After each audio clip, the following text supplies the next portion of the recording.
clear what you already know, that under Article 5 of the NATO treaty, we will respond. We will respond to any aggression against a NATO ally. That's the Vice President Joe Biden in Lithuania today, trying to ease concerns from our allies in NATO who have their own concerns, significant ones too, about Russia. General Jack Keane, retired four-star general, former Vice Chief of Staff in the Army, and a Fox's military analyst. How are you, General, and good afternoon to you. Always good to see you, Bill. And you as well. The Associated Press now reporting, according to the Ukrainian government, they're making plans to pull troops out of Crimea as Russia takes control. If that's true, it looks like it's a done deal. Oh, yeah, it already has been a done deal. As far as the Russians are concerned, they have foreign troops in their country right now, and those are Ukrainians. And Ukrainians don't have much choice but to pull out of there. How big of a setback is this for, let's take the United States, how big is this for us? Oh, it's a huge setback to the United States, to Europe at large, and also, I think, to NATO, although this is not a NATO country, because of the potential threat. Putin clearly suffered a humiliating defeat when his stooge was run out by street protesters, despite the fact they had ordered him to be killed. And he had to act on that. And we underestimated, Bill, his fervor to do something about that humiliating defeat. It was less about Ukraine and more about Russia in terms of his own people's interpretation of what took place, that people in the streets could overthrow a government. And that brings home to him what could happen in Russia. We miscalculated. Now we've got to step up. And it seems that we're still using rhetoric and diplomacy. We have to change our policy, Bill. I mean, our policy has been largely driven by a constant that has been part of this administration, and that is they get paralyzed by the fear of adverse consequence. And here the fear has been the fear of escalation and the fear of harming a long-term relationship with Russia. We have to change that policy.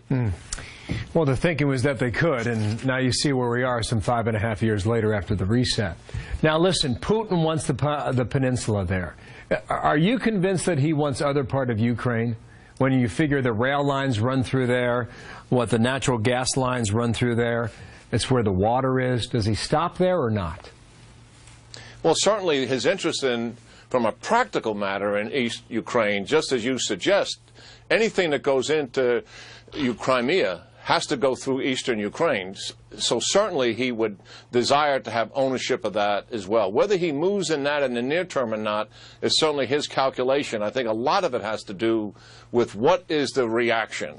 And I also believe he may have interest in Moldova. And you know, Bill, that he's got people in his National Security Council around him that are thinking about the weakening of NATO and what else can we do to weaken NATO, and maybe even threaten it directly. Well, you talk about that reaction. What should the president do now? What are our options?